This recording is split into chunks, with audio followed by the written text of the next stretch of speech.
Este, bueno, ya estoy grabando. Bueno, antes de empezar, quería saber si alguien quedaron preguntas, de la reunión pasada. Eh, eso. Yo las voy a hacer un poquitito quizás más adelante porque tengo Bueno, que hablar un cualquier poquito. cosa, vos, Waldo. Yo tengo muchas. Eh, Vi la clase y vi el texto, intenté ver, bueno, si está bien lo que pienso que es lo que dice el texto. Por ejemplo, el objeto de posición masoquista, que es la A, a la izquierda, ¿no? Sí. Bueno, ¿la sádica hacia la derecha o los dos en la izquierda? Es que es un cuarto de giro. Digamos, espérame. Mira, acá lo tengo todavía. Mira, digamos. O sea, esto lo voy a reconstruir.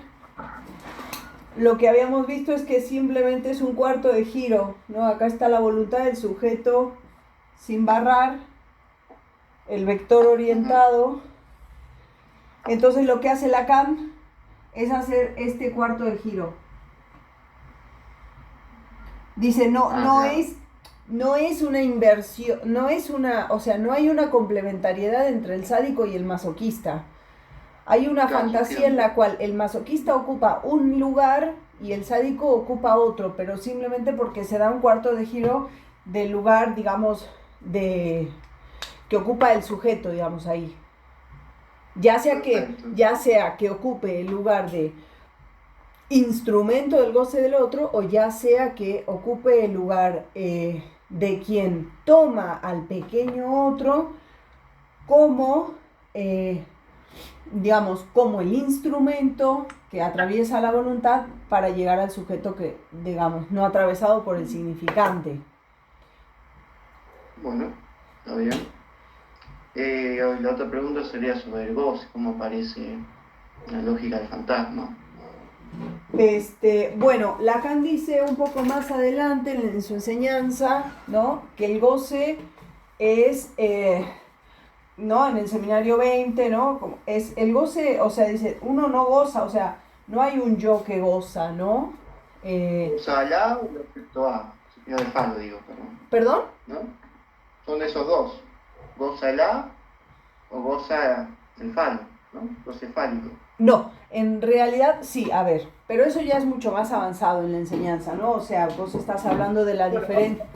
sí. Vos estás hablando de la diferencia entre el goce fálico y el goce que se produce a partir de un objeto. Pero Lacan en este seminario ya va a empezar a hacer unas diferencias, ¿no? O sea, hablando de los goces. Pero acá estamos, o sea, los goces se multiplican, digamos así, del goce a los goces, ya es más o menos años 70 en la enseñanza de Lacan.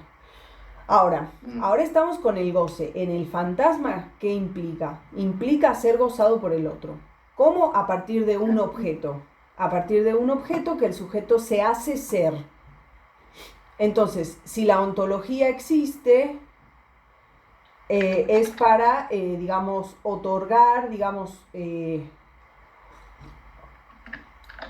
un sentido al goce del otro, ¿no? Lo cual, bueno, obviamente el fantasma es una ficción, ¿no? Ahí en donde eh, el otro realmente no goza. O sea, digamos, eh, o sea, lo que existe ahí sí se trata de un disfrute, de un goce que va a ser diferente una vez que hay autoatravesamiento del fantasma, ¿no? Bueno, perfecto. Establecimiento de fantasma no se trabajó el anterior, ¿o sí? Sí, ¿No? es lo que se mostró con el video, viste, de El Nudo, por ejemplo, cuando, digamos, autoatravesamiento del fantasma es el momento en el que, no, digamos, yo lo que dije fue que no hay una reciprocidad de amar, ser amado, pegar, ser pegado, como en la pulsión, en el fantasma, tal como lo escribe Lacan, porque yo dije, hay muchas escrituras del fantasma, ¿no es cierto? Entonces, eh, está la escritura del fantasma de la neurosis histérica, neurosis obsesiva, la escritura que presenté la vez pasada, pero la escritura como tal del fantasma que está dentro de, ¿cómo se dice? El grafo del deseo es esta, ¿no? Y entonces acá hay tres elementos. Un sujeto, el objeto, que en este seminario Lacan se va a encargar de que no lo explique porque es de lo que se va a tratar el seminario, ¿no? Pero este objeto, y esto sí viene al caso porque tiene que ver con lo que vamos a ver hoy a propósito de la diferencia entre el deseo hegeliano y el deseo lacaniano, es que este objeto no es significantizable. O sea, ¿esto qué quiere decir? Quiere decir que no entra en el, digamos, que se produce por los significantes, S1, S2, pero que no está dentro del campo del significante, se produce por el significante, pero es del campo de lo real, ¿no? Entonces, el autoatravesamiento implica que el sujeto, nosotros habíamos visto este nudo, digamos, habíamos visto este nudo,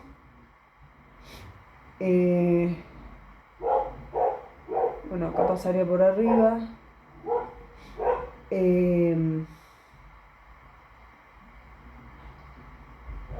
acá, bueno, lo dibujé medio mal, pero habíamos visto este nudo que había, ya me hice lío. Bueno, digamos, el 8 interior con el anillo, ¿no? Entonces el autoatravesamiento implicaría que el sujeto queda en el lugar del objeto, pero es un objeto mediante el cual, digamos, no hay una reciprocidad.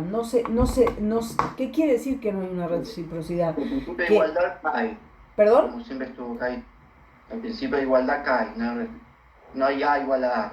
No hay A igual a A, pero además de eso, digamos, no es que se recibe lo que se da, digamos, ¿no? Es una identidad no recíproca. Quiere decir identidad que el sujeto va al lugar del objeto, pero este objeto, a diferencia de la escritura de los otros fantasmas, va a ser la causa del deseo. Que la causa del deseo es introducida por Lacan en este seminario, ¿no? En el seminario 8, él habla del objeto de la transferencia, pero como agalma. Y dice, es el objeto del deseo. Entonces acá Lacan va a empezar a hablar del objeto que causa el deseo, ¿no? O sea, va a haber una transformación teórica fundamental que nunca va a abandonar Lacan del objeto causa del deseo. Entonces es muy importante. Realmente la clase de hoy no es muy larga por los planteos que hace. Bueno, perdón, ¿hay alguna otra pregunta? Bueno, sí, hay varias, pero bueno, tenemos la clase, después acaso te mando. Bueno, las podés plantear igual, a mí no me molesta. De hecho, yo iba a plantear hoy, a ver si los que ven el video después, porque, digamos, o sea, si nadie se puede conectar, yo no voy a seguir con el seminario, porque la verdad que hablarle a la computadora a mí me da paja. Bueno. Entonces, o sea, es como que yo prefiero que me hagan preguntas, que intervengan, como que es algo mucho más vivo de esa manera. Si no es como que le hablo a la pared. Bueno, Natalia, ¿vos querés decir algo o arranco con la clase? No, todo bien, voy... Bueno, perfecto. A ver, o sea, hay muchas cosas que por ahí hay gente que es la primera vez que lee a Lacan, o hay gente que es la primera vez que lee a Freud inclusive, ¿no? O sea, que se está acercando al psicoanálisis. Lo que quiero decir es que hay muchas cosas que van a ir cayendo en el desarrollo y en el transcurso del seminario, o sea, que se van a ir comprendiendo, digamos, en la medida en la que vayamos, voy a prender la luz, avanzando un poco, ¿no?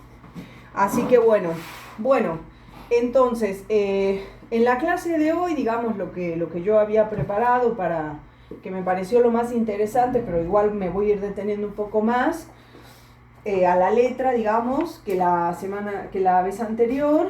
En la clase de hoy, Lacan va a plantear algo que no desarrolle, que bueno, me tomé el trabajo de desarrollar y explicar, que es la diferencia entre el deseo en Hegel, entre el deseo hegeliano y el deseo lacaniano, digámoslo, ¿no?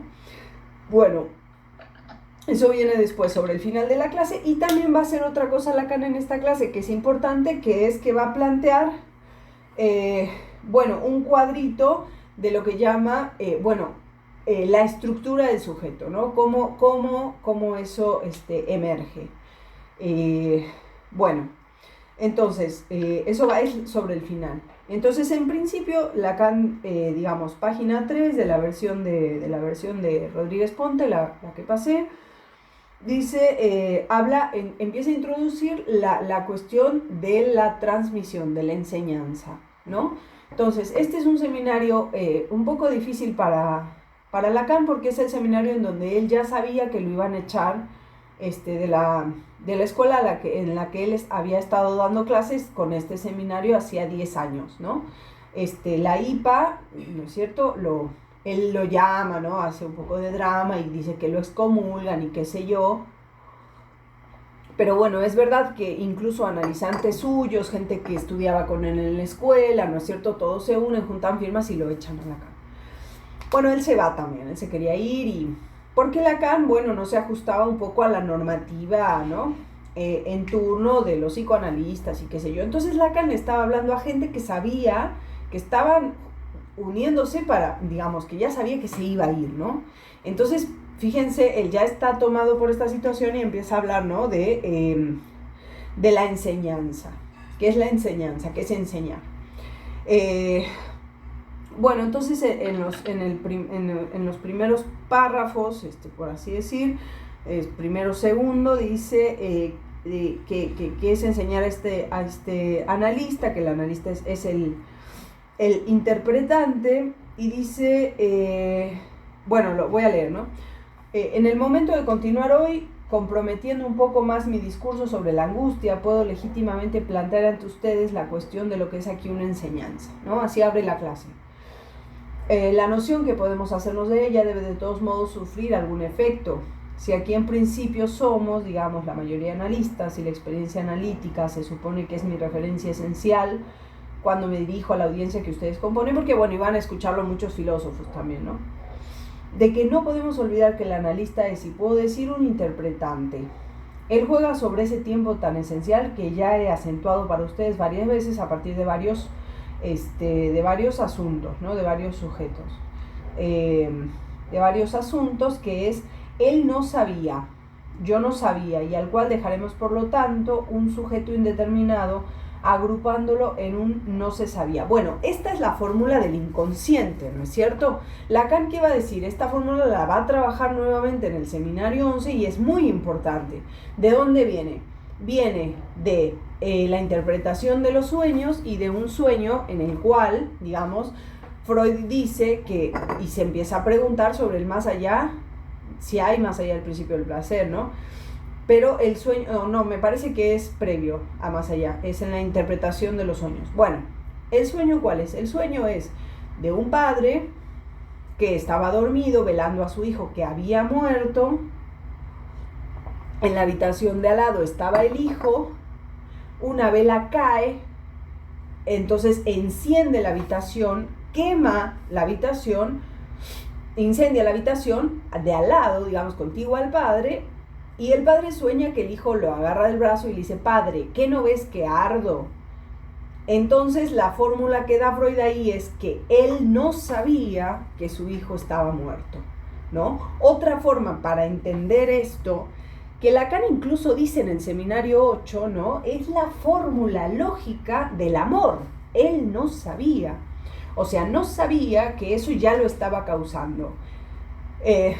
Por ejemplo, Edipo, él no sabía que se estaba acostando con su madre. Quiere decir que eso es el inconsciente, es decir, no sabía que se estaba acostando con su madre, sin embargo, ¿qué es lo que ocurre? Después lo sabe y se arranca los ojos, ¿no? Entonces, él no sabía que su hijo había muerto. ¿Qué quiere decir? Dice Lacan, agrega, digamos, Lacan al sueño que presenta Freud, que la pérdida de un hijo por un padre es algo, digamos, que no se puede, que no tiene, digamos, no tiene medida ese dolor, ¿no?, como padre-hijo, pero que en realidad el hijo como objeto, ¿no es cierto?, que causa el deseo, o sea, como un objeto, es necesaria esa pérdida para que el deseo avance. ¿no? Entonces, por más doloroso o dolorosa que sea una pérdida, es fundamental que el objeto quede perdido. Entonces ahí entiéndase muerte como pérdida, él no sabía que ya lo había perdido, ¿no? Para que el deseo emerja como tal. Entonces la pérdida del objeto es un antecedente fundamental que tiene, uno lo puede leer en este tiempo, ¿no? Él no sabía, o sea, es un tiempo infinito, ¿no? No se sabía, pero ¿cuándo se detiene? Bueno, se detiene en el acto de la pérdida, ¿no?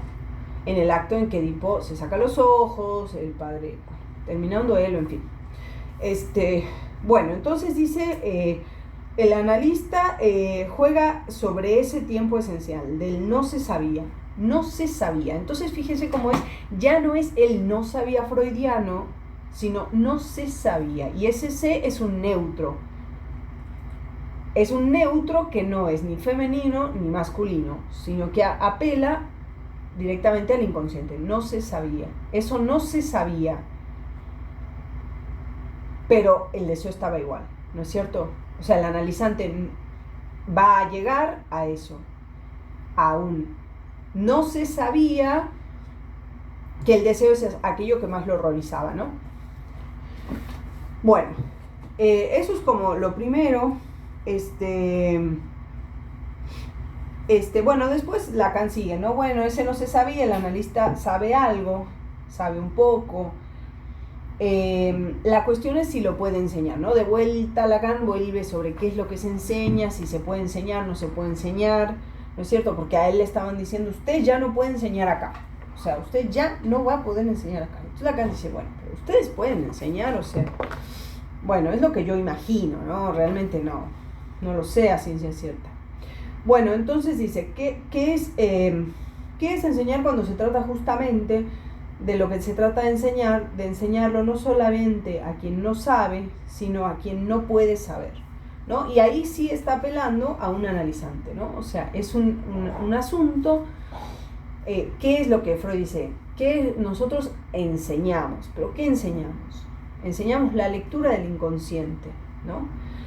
Entonces, a quien no puede saber, desde luego, porque nadie viene preparado, digamos, para eso, ¿no? Para el trabajo analítico. Pero también puede ser una frase que apele irónicamente a aquellos que iban a escuchar a Lacan, ¿no? Y les está diciendo, ustedes no pueden saber lo que yo les tengo para decir. Bueno, después, digamos, avanza un poco, sigue sobre esta cuestión de la teoría analítica, da vueltas. Hay un libro, ¿no? Que lo va a citar bastante al principio, que es el libro de La angustia de Kierkegaard. Yo no voy a profundizar mucho en eso, estoy un poco más en otras cosas, pero bueno, se puede ir a leerlo, ¿no? Entonces, porque Lacan aquí va a decir en esta clase, ¿no? Que Kierkegaard es la verdad de Hegel. Pero ahora les voy a explicar cómo, digamos, trastoca un poco a Hegel, porque realmente la angustia es algo de lo que Hegel parte para hablar de la dialéctica del amo y el esclavo, que está ubicado en un capítulo de la fenomenología del espíritu, en donde Hegel dice, ahí está el deseo, ¿no? O sea, Hegel hace aparecer el deseo en ese momento. Ahora igual lo voy a explicar con más detenimiento. Entonces sigue la cuestión, dice, tengo que avanzar sobre la angustia, y dice, en esta perspectiva, página 8 de Rodríguez Ponte, en esta perspectiva es preferible advertir a quien sea que no tiene que creer demasiado en lo que puede comprender. Bueno, esto es algo que también es importante, porque Lacan lo señala y dice, no nos apresuremos a comprender. Esta palabra es importante porque comprender, quiere decir no cerrar sentido inmediatamente, ¿no? Cuando uno está en posición de escucha, no cerrar sentido, no comprender demasiado. El otro día, bueno, esto es muy chistoso. El otro día, digamos, ¿no? Un analizante le dijo a otro,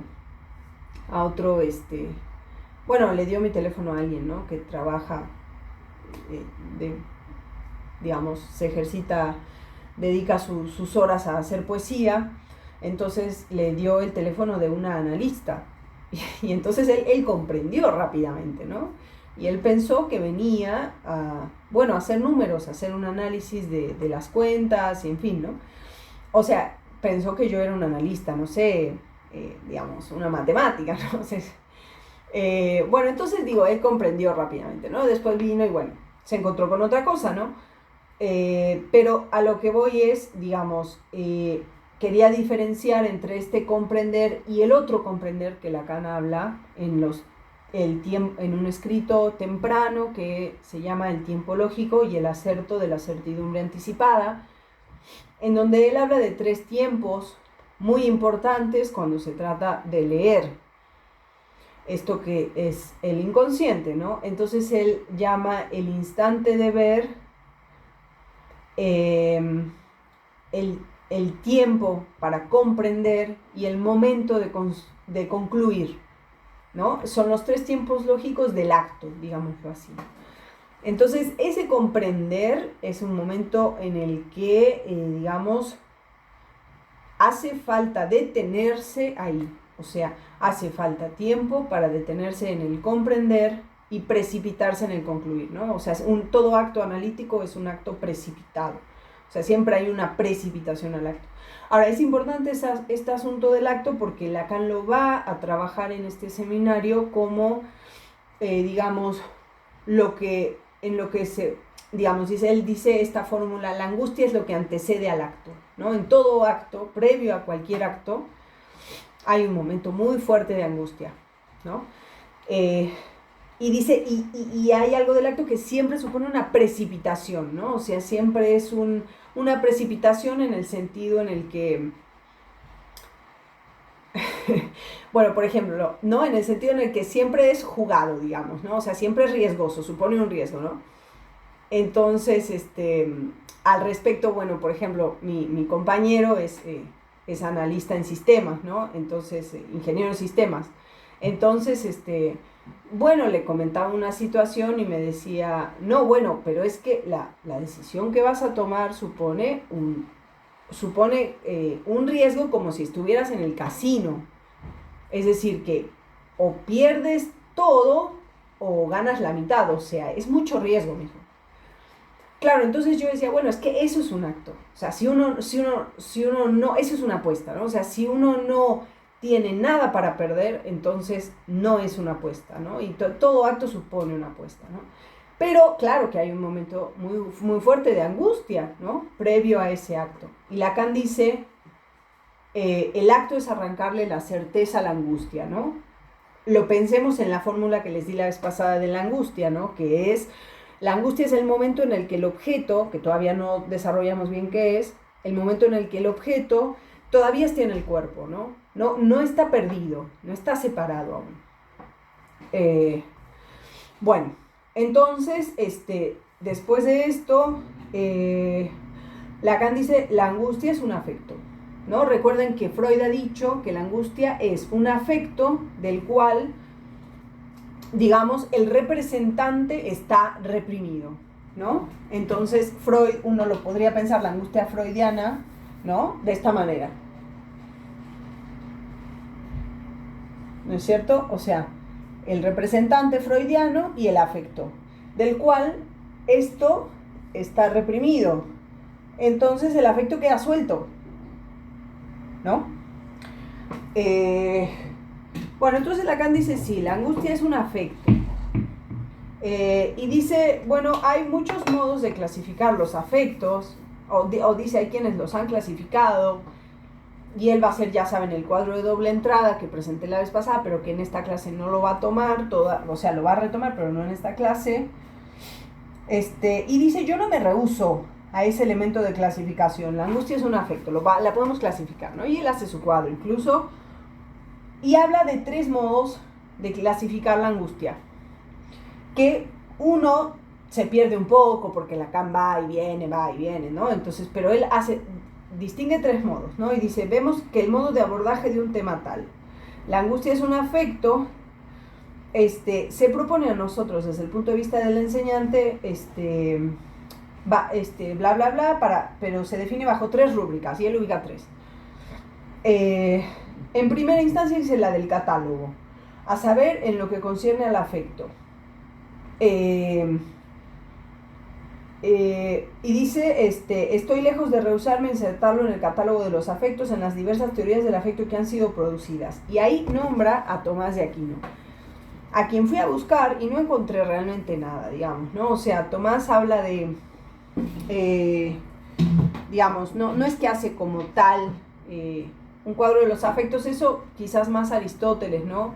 En la ética habla de las virtudes y hace una lista un poco más exhaustiva, pero dice que Tomás de Aquino, ¿no? Dice, para llamarlo por su nombre, dice, en lo que concierne al afecto, entre el concupiscible y el irascible y la larga discusión por la cual sopesa, según la fórmula del debate escolástico. Bueno, el irascible se inserta en alguna parte de la cadena del concupiscible, siempre el cual concupiscible, por lo tanto, es por relación al primero. Bueno, pero acá, o sea, realmente yo fui a leer el libro de Tomás, que está en el Cuestiones disputadas sobre el alma. Bueno, ahí tenemos, incluso en la nota al pie está dicho, ¿no? Está en la cuestión 13 y en la cuestión 19, pero realmente no, digamos, no hace a la cuestión, ¿no? Como que Lacan, siento que hay veces que toma referencias para apoyarse, para contradecir, digamos, para apoyar su desarrollo, por ejemplo, esta de Hegel, pero en esta ocasión me parece que fue como que algo que se le ocurrió, pero, o bueno, yo no encontré realmente nada, ¿no? Como que lo nombra así. Sí, decime. No, se falló, tal vez se lo dice, pero suena más que a Descartes, ¿no? Catálogo de afectos. Pero algo quiso decir. Sí, pero bueno, no siempre uno encuentra lo que quiso decir.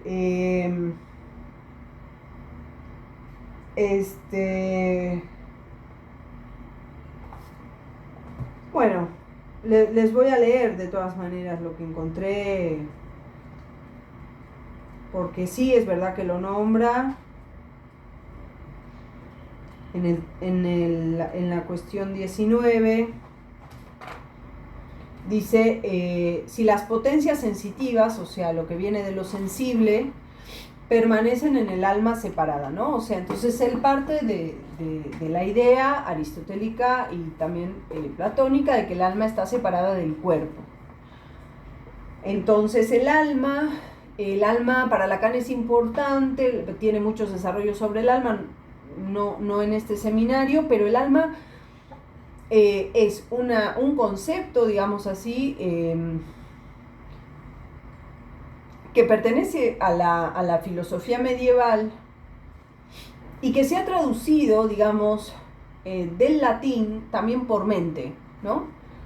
Que es aquello pensable. Dice, Aristóteles decía, nosotros pensamos, o sea, aquello mediante lo cual pensamos es mediante el alma.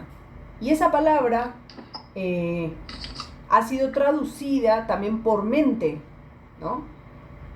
Entonces hay una idea, ¿no?, imaginaria de que pensamos con la mente, ¿no? Que es heredera, ¿no?, de estas traducciones del alma. Y Lacan, bueno, más adelante va a articular el alma con el santón, por ejemplo, ¿no? Entonces, bueno, acá en esta cuestión, en el artículo 19 de este libro, Aquino se pregunta si las potencias sensitivas permanecen en el alma separado. O sea, si aquello sensible todavía está cuando el alma ya se ha separado, ya está, digamos, en el punto en el que el alma no está en el cuerpo. Entonces, en el apartado 3, les leo, Dice Agustín en Sobre el espíritu y el alma, que el alma se separa del cuerpo, llevándose consigo la sensación, la imaginación, lo concupiscible y lo irascible, que están en la parte sensitiva. Luego, las potencias sensitivas permanecen en el alma separada. Aquino lo que hace es hacer, digamos, las hipótesis y luego las contrahipótesis, ¿no? Luego, en el apartado 7 dice, es manifiesto que el gozo está en el concupiscible y la ira en el irascible, pero en las almas separadas de los buenos hay gozo, y en las almas de los malos existe dolor e ira, pues en ellas hay llanto y crujir de dientes. Luego, estando el concupiscible y el irascible en la parte sensitiva, como dice el filósofo, o sea, Aristóteles, en el libro 3 sobre el alma, parece que hay potencias sensitivas en el alma separada. Eso es como lo asentado, ¿no? Lo que se dice, digamos, según Aquino, que está bien, es correcto. Y después vienen digamos, cómo responde él, pero en contra, ¿no? Se llama otra parte de ese mismo apartado. Dice, pero en contra yo digo esto.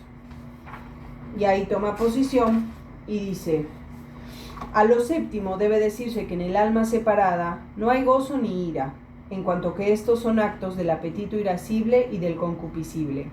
O sea, entonces acá él responde, aquí no responde a Agustín y dice, no hay gozo ni ira, ¿no? Bueno, entonces, en el alma separada no hay gozo ni ira, en cuanto que estos son actos del apetito irascible y del concupiscible, que están en la parte sensitiva, pero sí en la medida en que por ellos se designa el movimiento de la voluntad, que está en la parte intelectiva. Entonces él dice, hay algo del orden de lo concupiscible y de lo irascible que está dentro de lo intelectivo, y como el alma es lo intelectivo, entonces, dice Aquino, entonces sí, hay del gozo y de la ira en el alma, separada del cuerpo, ¿no? Al octavo debe decirse que como el mal del hombre radica en tres cosas, es decir, la fantasía perversa, que es principio de desatinos, concupiscencia torpe y furor irracional, por esta razón Dionisio, que es otro filósofo, Dionisio describe el mal del demonio a semejanza de los males del hombre, y no es que considere que en los demonios exista fantasía o apetito irascible o concupiscible, que existen en la parte sensitiva, sino algo proporcional a ellos y acorde en la naturaleza intelectiva. O sea, acá está respondiendo al punto 9. Bueno, en fin, ¿qué nos dice esto? Para mí no nos dice gran cosa, quizás a ustedes les diga algo, pero en suma lo que está diciendo aquí Aquino es que dentro del alma hay gozo y hay ira. Dentro del alma, digamos, de ese principio intelectivo, y bueno, esto Lacan lo toma como diciendo, pertenece, ¿no?, al cuadro de los afectos, de la angustia, si la vemos como un catálogo. Bueno, después en el número 2 se empieza a hablar de un artículo de David Rapaport, que se llama en la teoría del afecto, se llama dentro de la teoría del afecto psicoanalítica, ¿no? En español se llama el escrito, pero Lacan lo dice al pasar. Bueno, acá está la división, ¿no?, entre la gente de la IPA, de la International, que estaba liderada, ¿no es cierto?, por la hija de Freud, por Ana Freud, y que hacían todo un asunto de catálogo, ¿no? De catálogo de qué es un analista. Un analista es aquel que no te da la mano, no podemos colgar nada en el consultorio, en fin, hacían como toda una... Vieron que Freud tiene un artículo que se llama Consejos al médico, ¿no? Entonces, en este artículo Freud dice un montón de cosas muy importantes. Ahora, ¿qué pasa? Perdón, que me estaba entrando una llamada. Ahora, ¿qué pasa? A ver, ya. ¿Qué pasa? Estos postfreudianos se toman muy en serio esto y es como que se centran, ¿no es cierto? Estaba dividida las escuelas entre Anna Freud, Melanie Klein, y ahí en el medio, como un alumno de Klein, entró Winnicott, ¿no? Que después lo vamos a nombrar. Pero ¿Qué pasa? Ellos decían, el psicoanalista tiene que ser y hacer todo esto, ¿no? Las sesiones, por ejemplo, eran de 45 minutos, rígidos. Entonces Lacan dice, no, si uno da un tiempo rígido, entonces el analista pierde poder. Y el analista tiene un poder, digamos, que se abstiene de usar, de hacer uso, pero lo tiene.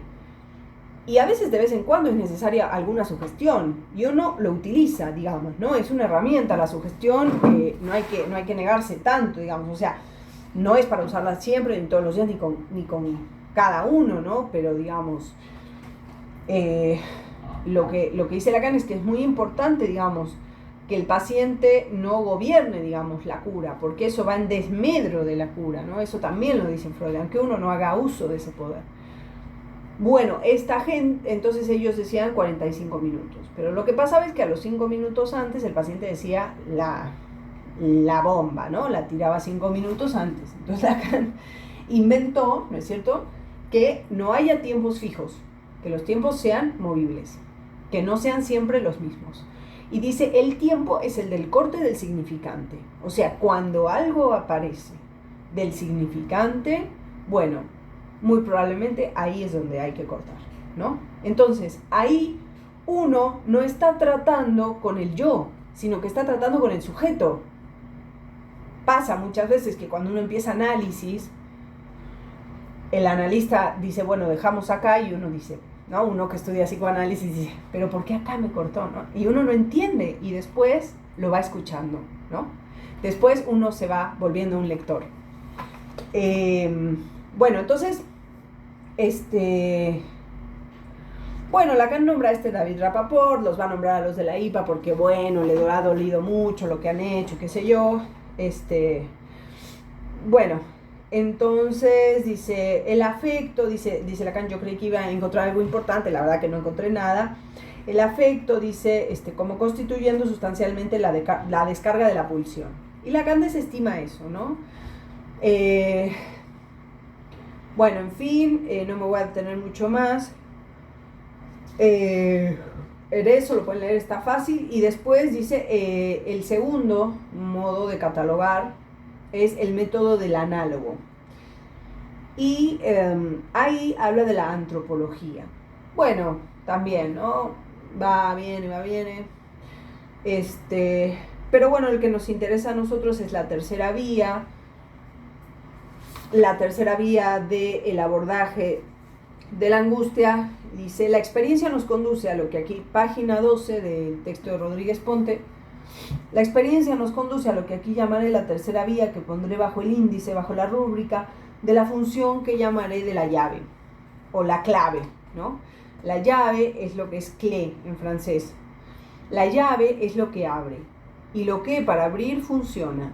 La llave es la forma según la cual debe operar o no operar la función significante como tal.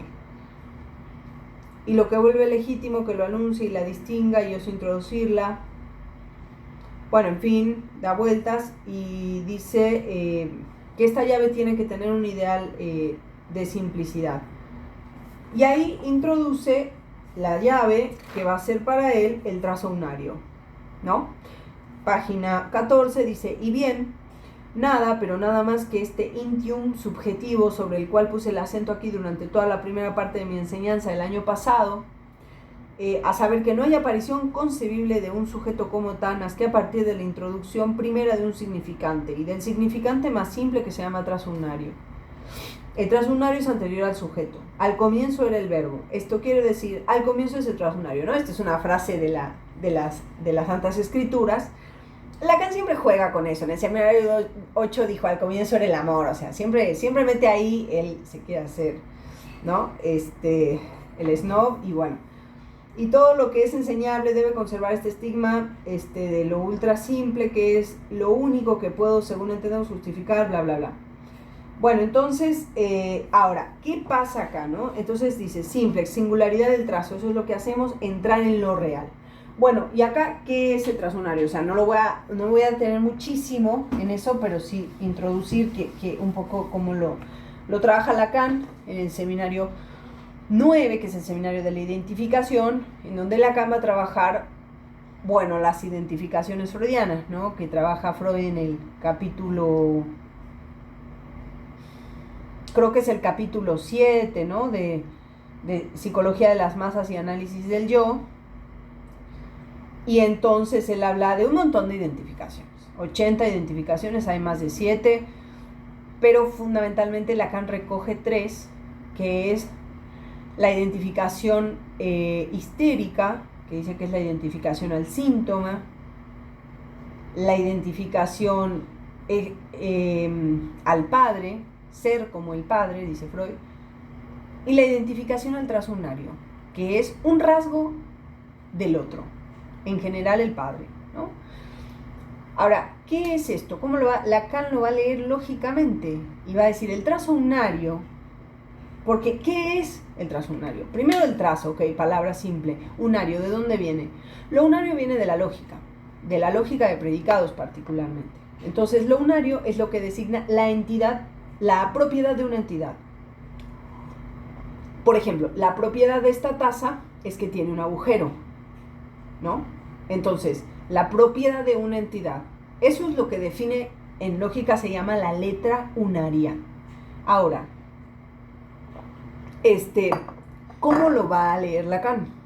Lacan va a decir, lo que define la propiedad de la entidad significante es que no se pertenece a sí mismo, ¿no? Y ahí es analogable o sea, ¿qué quiere decir no se pertenece a sí mismo? Por ejemplo, si yo digo taza, ¿qué es taza? Supongamos, taza, elemento para beber, supongamos, ¿no? Con un agujero. Bueno, le ponen la definición que quieran, no importa.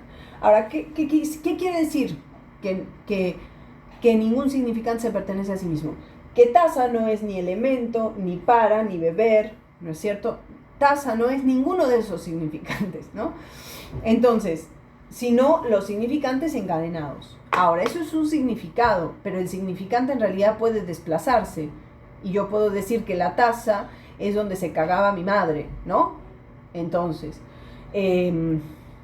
Lacan, volviendo al transunario, dice, el sujeto emerge a partir de del trazo unario, que quiere decir de la propiedad de la entidad significante, que es que no se pertenece a sí mismo y que se escribe como, digamos, como conjunto vacío. Es decir, cuyos elementos son el 0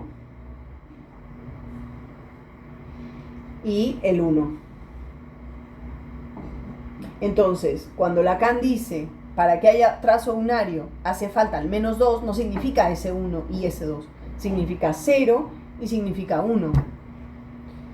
Entonces, el trazo unario es la identificación del sujeto a esta propiedad, que es que se incluye a sí mismo, el conjunto vacío se incluye a sí mismo, porque eso es una ley lógica, que el conjunto vacío se incluye a sí mismo, porque el conjunto vacío es parte de todo conjunto en la teoría de conjuntos, pero no se pertenece a sí mismo, porque de pertenecerse habría identidad. Entonces dice, no se pertenece, es vacío, 0 y 1. Y ahí, entonces, sobre esa simplicidad se instaura un sujeto. Entonces el sujeto se incluye a sí mismo, pero no se pertenece a sí mismo. Dicho de otra manera, ningún significante puede nombrar al sujeto, ¿no? O sea, ningún significante puede ser el sujeto, ¿no? Tal vez lo puede nombrar el nombre propio, pero no es, digamos, no lo define. Bueno, entonces Lacan dice, a ver, el afecto de la angustia tiene que ver con esto, pero no lo desarrolla, lo va a probablemente desarrollar más adelante. Entonces dice, simplex, singularidad del trazo, es esto lo que hacemos entrar en lo real. lo quiera lo real o no lo quiera. Ahora, aquí esta frase es muy importante porque hay dos modos que yo encuentro. ¿Qué dice acá? La llamada terminará dentro de 15 minutos. Bueno, cuando termine volvemos a entrar. Hay dos modos de concebir lo real, ¿no? ¿Lo real qué es? Lo real, dice Lacan, es lo que no tiene sentido. Lo real es lo que escapa, ¿no? Es lo que está forcluido, lo que no está incluido en lo simbólico. Por ejemplo, el objeto A es del campo de lo real, ¿no? Pero tiene una imagen. Bien, eso lo vamos a desarrollar más adelante. Ahora, hay dos modos de leer este real, y uno es que hay un real que antecede a lo simbólico.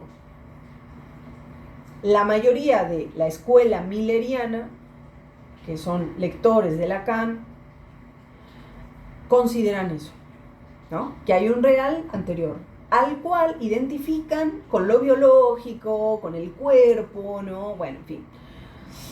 Ahora, mi modo de leerlo es, como dice acá Lacan, fíjense en una frase como lo dice: simplex, la singularidad del trazo es esto lo que hacemos entrar en lo real, lo quiera lo real o no, lo hacemos entrar en lo real.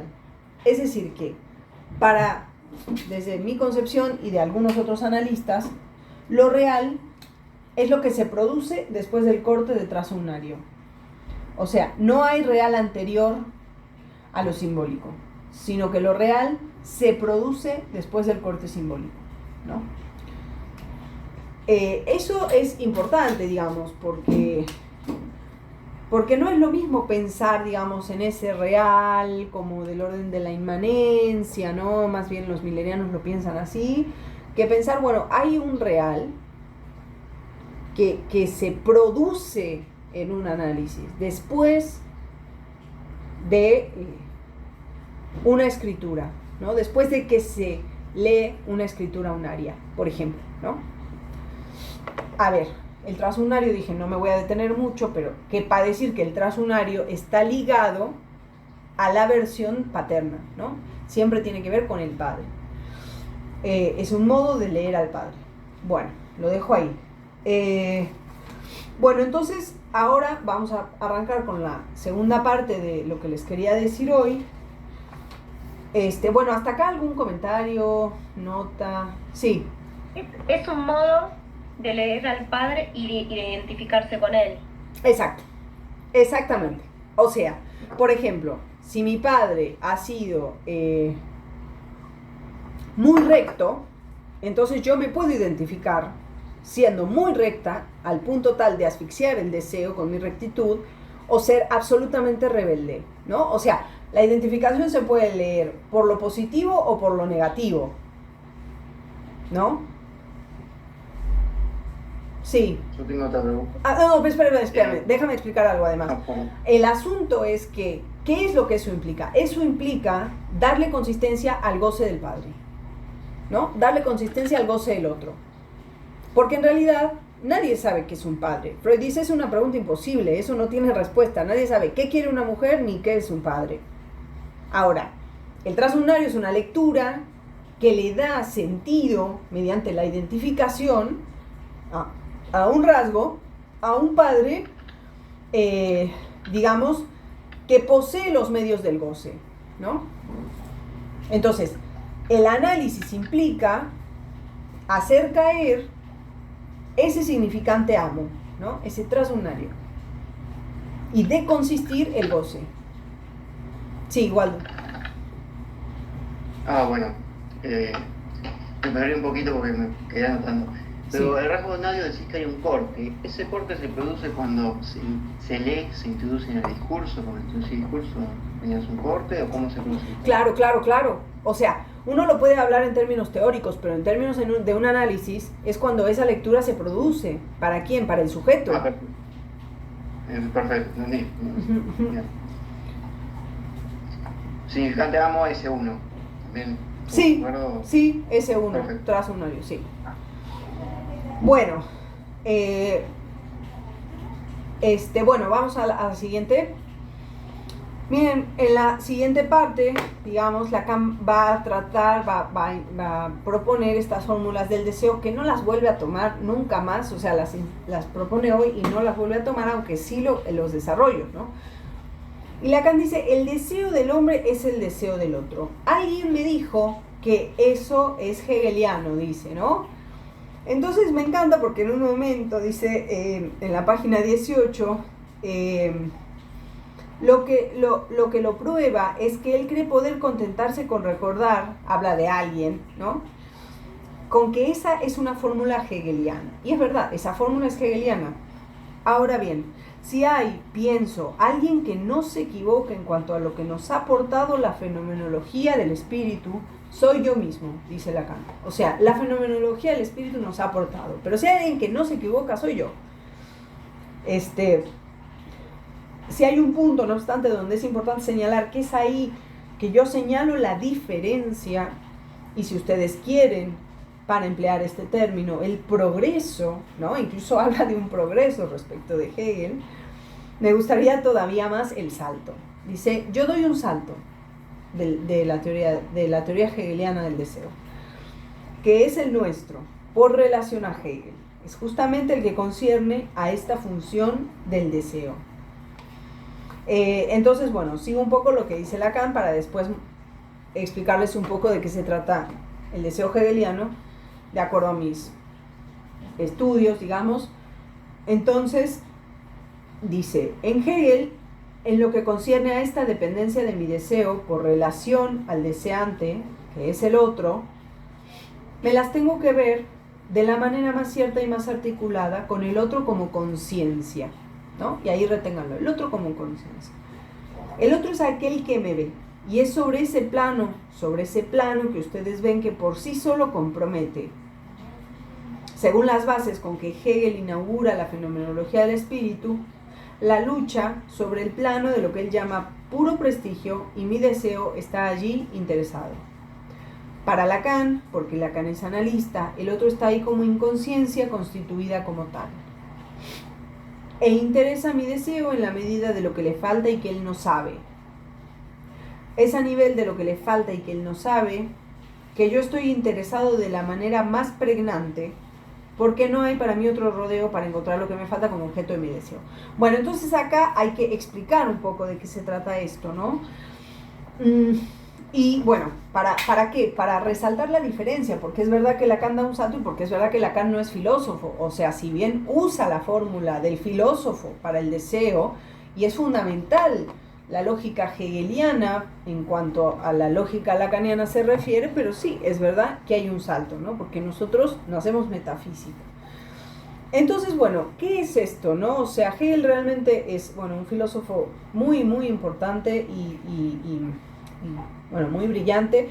¿Y qué quiere decir todo esto, no? O sea, lo que está introduciendo aquí Lacan es la dialéctica del amo y el siervo, del amo y el esclavo, o como la llama Hegel, ¿no? En su subtítulo, la autonomía y no autonomía de la razón.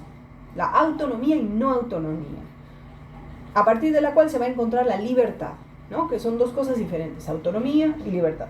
Para Hegel, aclaro para Hegel. Esta dialéctica tan famosa entre los psicoanalistas está inserta, digamos, desarrollada por Hegel en el capítulo 5, en el capítulo 5 de la fenomenología del espíritu, y es muy interesante, porque lejos, o sea, si uno no va a leer a Hegel, no se entera lo parecido que es, digamos, en algún punto Lacan, pero lo importante que es también hacer una diferencia, ¿no?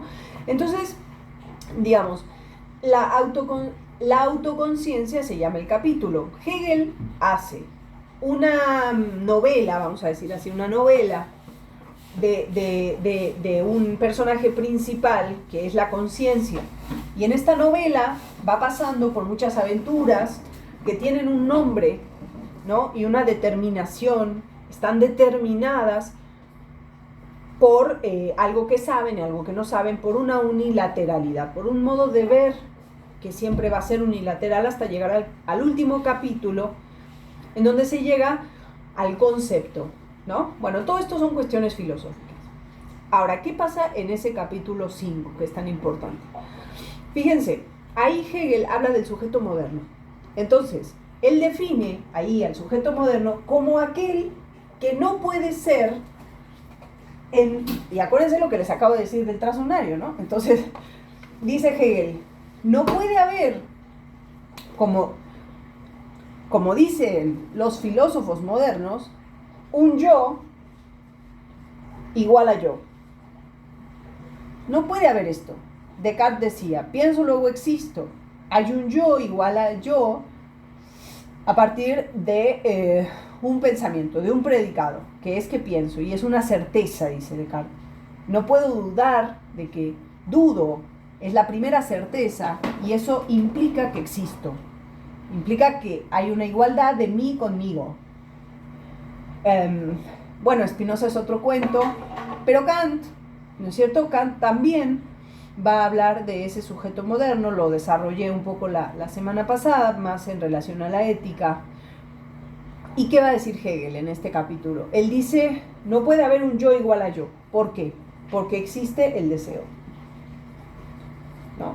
Entonces, el deseo hace que haya una diferencia de yo consigo mismo. Esa es la autoconciencia hegeliana, en resumidas cuentas. Entonces, ¿qué es esto, no? Bueno, Kant va a decir que uno no accede al saber del objeto. Uno puede comprender el objeto a partir del tiempo y el espacio, ¿no? Las intuiciones y el entendimiento. Pero yo nunca sé nada de la cosa en sí. Como dije la vez pasada, das Ding an sich. No puedo probar que existe, no puedo saberla per se, por sí misma, digamos. Siempre estoy atravesado por lo intelectivo cuando me enfrento con la cosa. Entonces, la autoconciencia hegeliana es una respuesta, digamos, al saber que no accede al objeto. Y va a responder Hegel con la figura de la autoconciencia y va a decir que el saber de lo otro es saber de mí mismo, que ese otro objeto que creo que no llego, se trata de mí mismo, ¿no?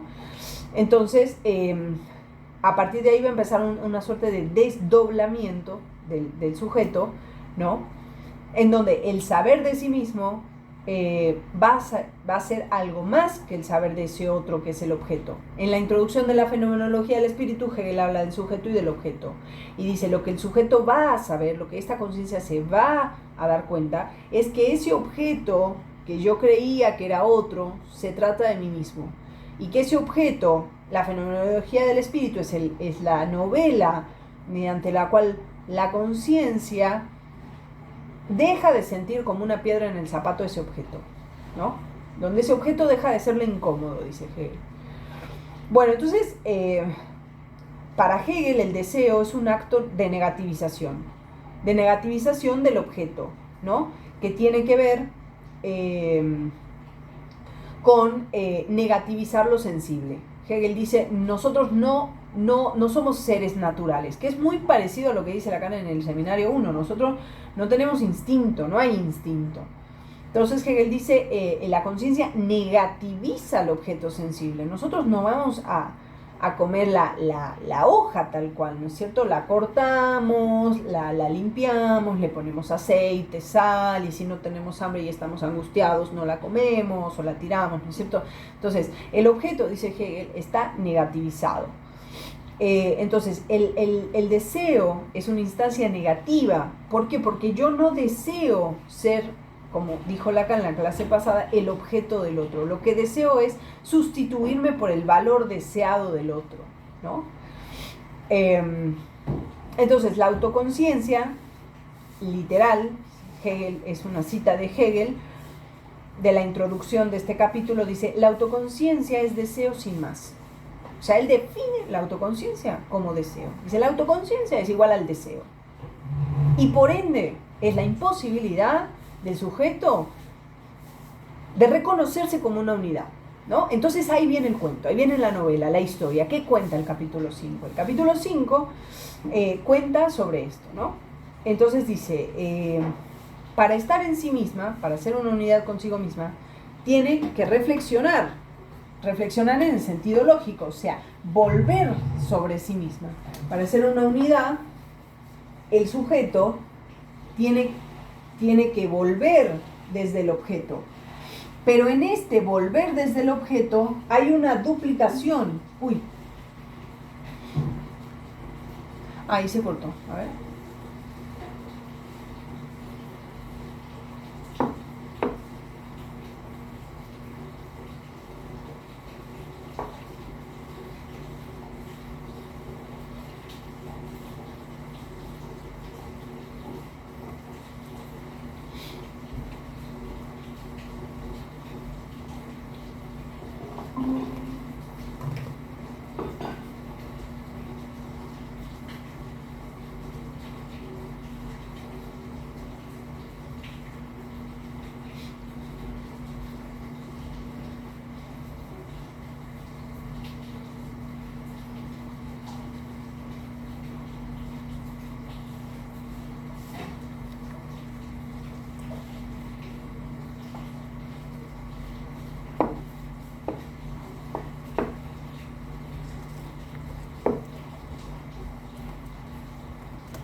Hello.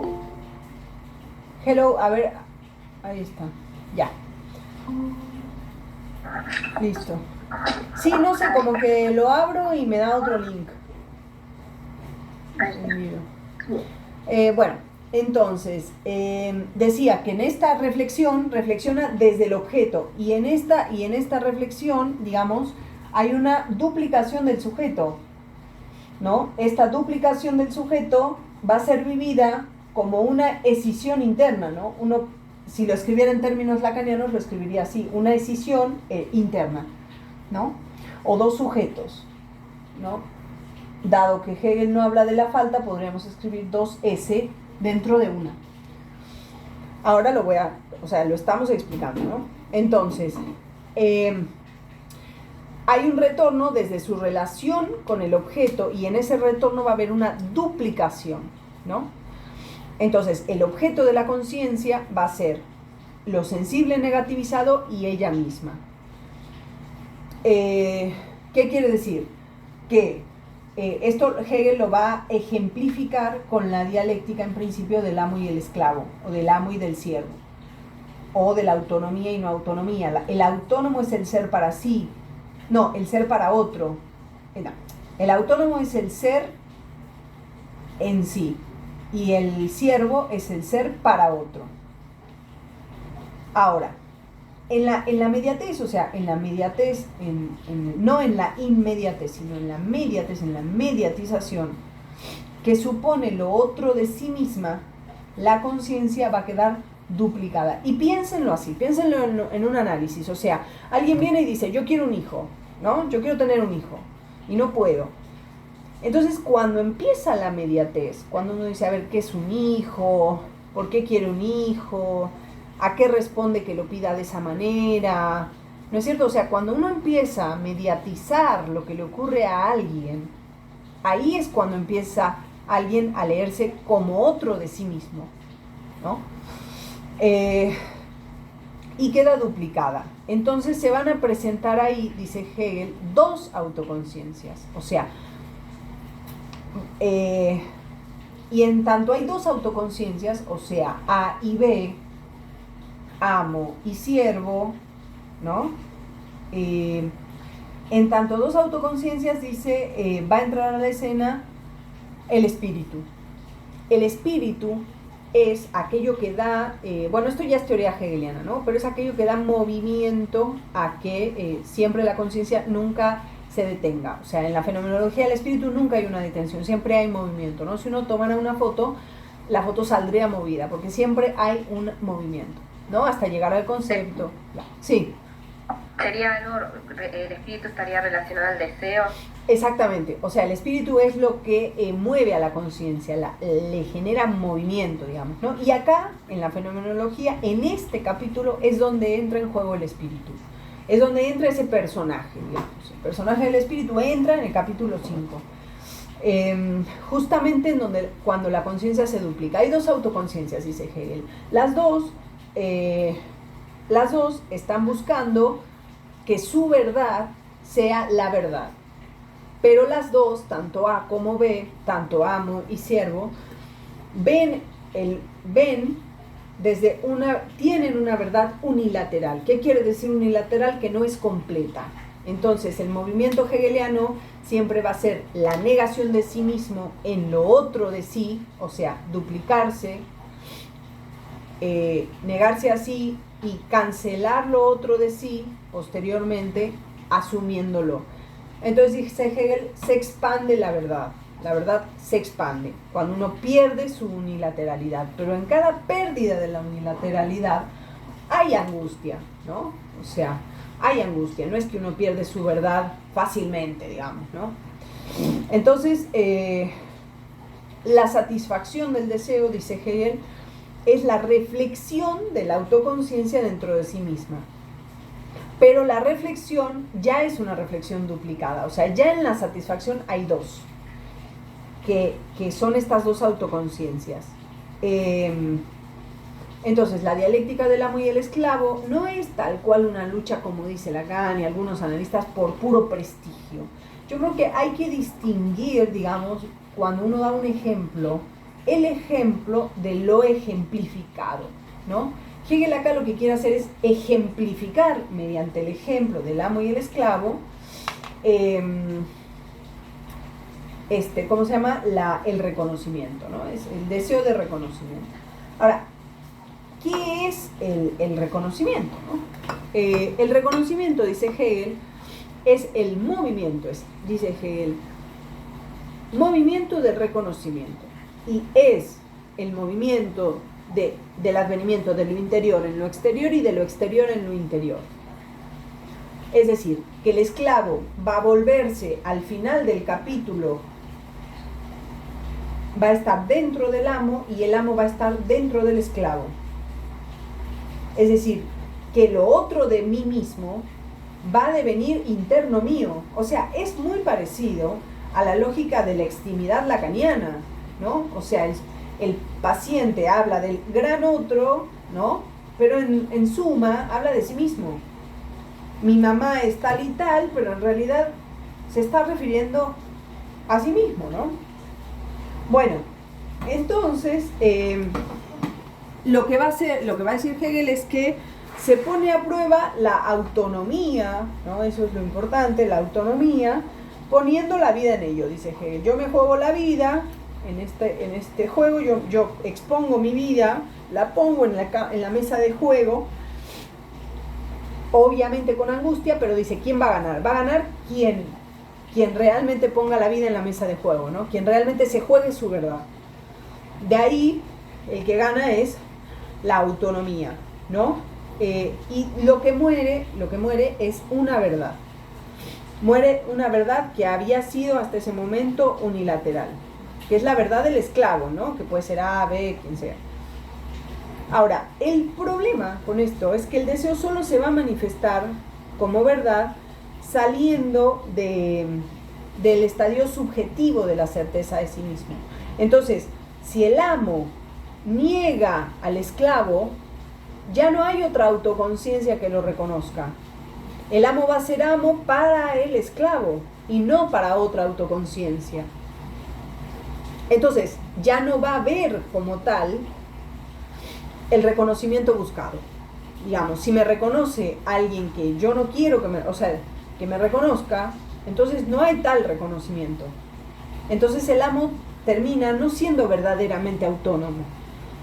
Y el esclavo, por su parte, va a poder ser un poco autónomo a partir de lo que Hegel instaura aquí como el trabajo. El trabajo sobre el objeto que lo va a transformar. Entonces el amo goza mediatizando el trabajo, mediatizando el objeto mediante el trabajo del esclavo. Pero no es libre, porque depende del esclavo para ser amo. Y el esclavo tampoco es libre porque ha sido cobarde, ¿no? Entonces de eso no se puede liberar. Si bien algo encuentra en el trabajo, pero no se puede liberar.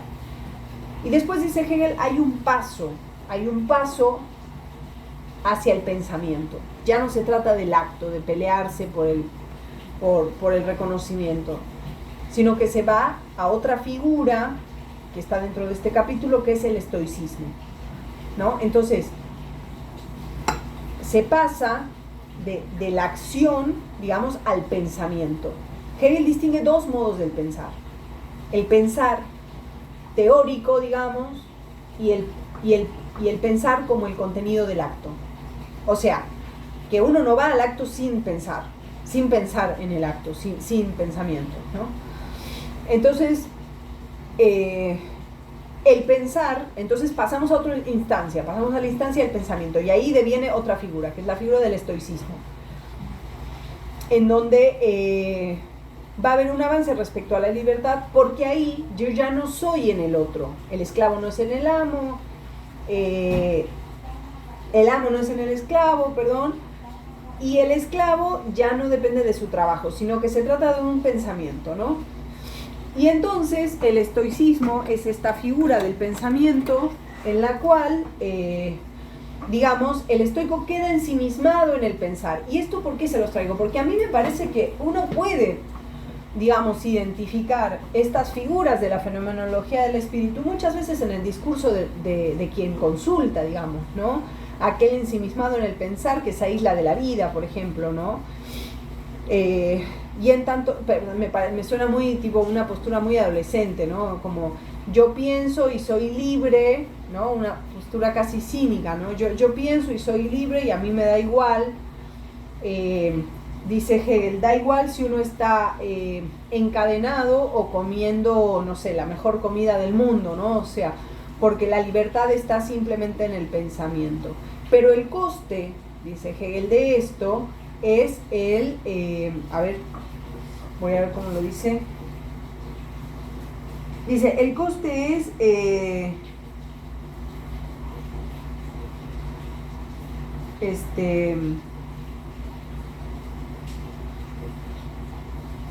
dice, da lo mismo estar sentado en el trono que atado con cadenas, cualquiera sea la dependencia de su existencia singular. O sea, lo que le pase en la vida le chupa un huevo, porque él es libre, ¿no? Y conserva para sí, y esta es la cuestión, ¿no? Este es el coste, la apatía que se retira continuamente del movimiento de la existencia. O sea, hay una apatía respecto del existir, ¿no? El estoico en el pensamiento es libre, pero solo en el pensamiento. En la existencia no. Yo lo pienso mucho como en la neurosis obsesiva, ¿no? O sea, el que dice yo, bueno, me dedico a esto y lo demás no me importa, ¿no? Ahora, eso uno lo podría ver, si lo pensamos en la clase anterior, como una inhibición, ¿no? Una inhibición que hay que sintomatizar, ese aislamiento. Para que se vuelva un problema. O sea, sintomatizar quiere ser mediatizar, ¿no? En términos hegelianos. Bueno, se aísla de la vida y en tanto tal no se puede liberar. Ahora, ¿después qué viene? Viene el escepticismo. Después viene la figura del escepticismo, que entre la conciencia de sí estoica y la conciencia escéptica hay una relación que es la misma entre el amo y el esclavo. O sea, Hegel duplica en su novela la figura anterior y la muestra de otra manera en el pensamiento. Y dice, el amo es la conciencia de sí independiente, mientras que el esclavo es la realización efectiva de esa independencia mediante el trabajo. Entonces, el estoico es libre en su pensamiento y el escéptico es la realización efectiva de esa libertad. ¿De qué manera? Anulando absolutamente la contingencia de la vida, ¿no? El escéptico, ¿qué es? Es el que no cree en ninguna verdad. El escéptico no cree en ninguna verdad. Entonces el escéptico se percata de la vanidad de las determinaciones a las que el hombre se ata. Y, ¿no? Uno puede decir ahí, cobra valor una frase, ¿no? Que dice, toda determinación es negación. O sea, voy a negar cualquier determinación. Que es al revés, ¿no? Todo lo que pretende ponerse en valor para el escéptico es vano. O sea, no cree en nada, ¿no? Ella es una posición, uno diría, melancolizada, ¿no? prácticamente. Y Hegel la articula la comedia griega.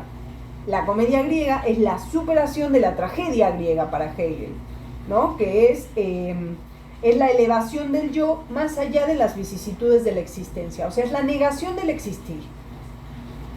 Entonces el escepticismo va a conducir al hombre a un doble sentimiento, de nuevo doble, ¿no? De su grandeza, pero también de su nada, ¿no? Bueno, entonces, solo de ese modo la conciencia de sí mismo deviene certeza de sí. O sea, yo me puedo afirmar a mí misma como cierta de mí misma, pero a condición de sentirme una nada y de sentirme trascendente respecto del mundo. Entonces, fíjense cómo el sujeto moderno conlleva esta duplicidad, ¿no? O sea, no me puedo afirmar yo igual a yo y soy feliz y qué bueno, ¿no? No, hay un sufrimiento, hay una duplicidad, soy consciente de que soy una nada, ¿no? Entonces, esto es lo que nos va a permitir diferenciar el deseo hegeliano y el deseo lacaniano, porque ambos están hablando de un sujeto, para Hegel sujeto moderno y para Lacan de un sujeto dentro de una lógica, ¿no? Que no es ni moderno, ni antiguo, ni medieval, ¿no? Entonces, en este punto, digamos, ¿no? Donde se es cierto de sí mismo, donde yo puedo decir, esta es mi identidad, ¿no? Pero fíjense, mi identidad tiene este doble valor, el sentimiento de mi misma nada y el sentimiento de mi grandeza, y de negar la existencia, ¿no? Entonces, acá viene la última figura que es la figura que Hegel asocia al cristianismo, que es la conciencia desgraciada, ¿no? Entonces era amo y el esclavo, estoicismo, escepticismo, conciencia desgraciada. Del paso del amo y el esclavo pasamos al pensamiento, estoicismo, escepticismo, conciencia desgraciada. Entonces la autoconciencia desgraciada es la que ha descubierto su propia insuficiencia en cuanto a unidad. O sea, es la autoconciencia que sabe que no puede ser una unidad, ¿no? Entonces, su esencia es ser contradictoria. Y de esto, dice Hegel, se trata la subjetividad moderna, ¿no? Porque hay una inigualdad consigo misma. Entonces, se ve a sí misma desdoblada, ¿no es cierto?, entre la contingencia de la vida y la certeza inmutable de un más allá, ¿no?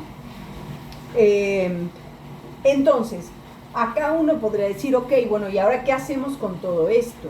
¿No? Bueno, ¿qué hacemos con todo esto? Vamos a seguir con el seminario y hasta acá dejamos, no, mentira. No, ¿qué hacemos con todo esto? Bueno, acá hay dos cuestiones.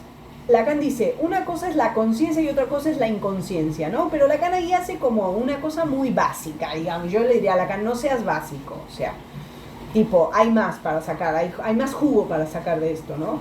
Entonces no es simplemente, por eso Lacan, digo, creo que en un punto se queda con el ejemplo y no con lo ejemplificado, ¿no? En esta clase no muestra mucho las cartas, entonces, a ver, acá lo que está tratando de decir Hegel es, a partir del deseo, yo tengo una incongruencia del sujeto consigo mismo. De eso se trata el sujeto moderno. Y Lacan está diciendo algo muy similar. A partir del deseo, el sujeto, me llama mi papá, no puedo atenderlo ahora. A partir del deseo, el sujeto está dividido. Entonces, creo que ahí vale la pena diferenciar la ética, ¿no? O sea, para Hegel hay una desgracia. La conciencia se siente, digamos, el sujeto moderno se siente desgraciado, ¿no? Porque está dividido entre la inmutabilidad, el más allá, y la contingencia de la vida, la existencia. En cambio, Lacan va a decir, hay una división que causa mi deseo, pero que me abre a la dicha más grande de este mundo, ¿no? La dicha del deseo, la dicha del deseante, digamos, más que del deseo, la dicha del deseante. Entonces, fíjense otro detalle. Denme un segundo, por favor,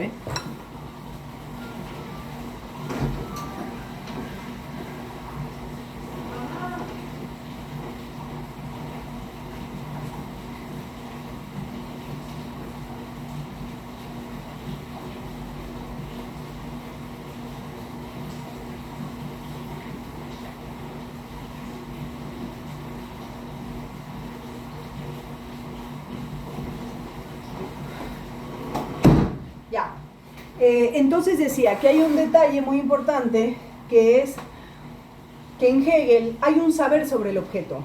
Y eso es, para mí, algo más interesante que decir, se trata de una conciencia o de una inconsciencia. Hay un saber sobre el objeto. Hegel dice, el objeto es la duplicidad del sujeto, ¿no? Y Lacan dice, ¿qué va a decir? No lo dice aún. No se puede saber sobre ese objeto. O sea, se puede hacer una elucubración sobre ese objeto, y de hecho uno se da un ser ante la imposibilidad de saber qué objeto fui para el otro, ¿no? Entonces, hay una construcción fantasmática sobre la en torno a la imposibilidad de saber qué causa fui para el otro, ¿no? En cambio, en Hegel hay un saber sobre el objeto, sobre ese objeto a partir del cual no puedo ser una unidad, ¿no? Entonces, ahí me parece que la diferencia está más bien, o es más, hilamos más fino si pensamos la diferencia en relación a lo que se puede saber, ¿no? El límite del saber. Entonces hay algo del orden de lo real, que es ese objeto que fui para el otro, que no se puede saber. En cambio, para Hegel eso sí se puede saber. Y de hecho, saber sobre eso es la causa de sentirme desgraciado, ¿no? De que yo no pueda ser una unidad. Entonces, el deseo es negatividad que no permite en Hegel ser una unidad y que empuja a la conciencia a seguir buscando la unidad en el derecho, en la comunidad, ¿no? En fin, pero que Lacan va a decir, bueno, también está la cuestión de que el otro no sabe, ¿no? La barra del otro. Y ahí es donde va a proponer, ¿no es cierto?, dos escrituras para el deseo, que yo estoy trabajando con la versión de Staferla, que es la versión en francés, y que hay cosas, bueno, voy cotejando con ambas, y hay cosas que están en una, no en otra y así, pero bueno, en general Staferla está buena. Entonces dice, en Hegel el deseo se escribe así. El deseo del objeto, ¿no?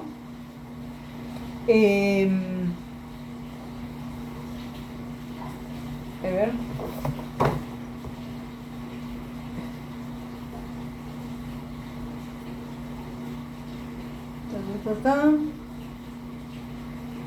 El deseo del objeto como soporte del deseo del otro a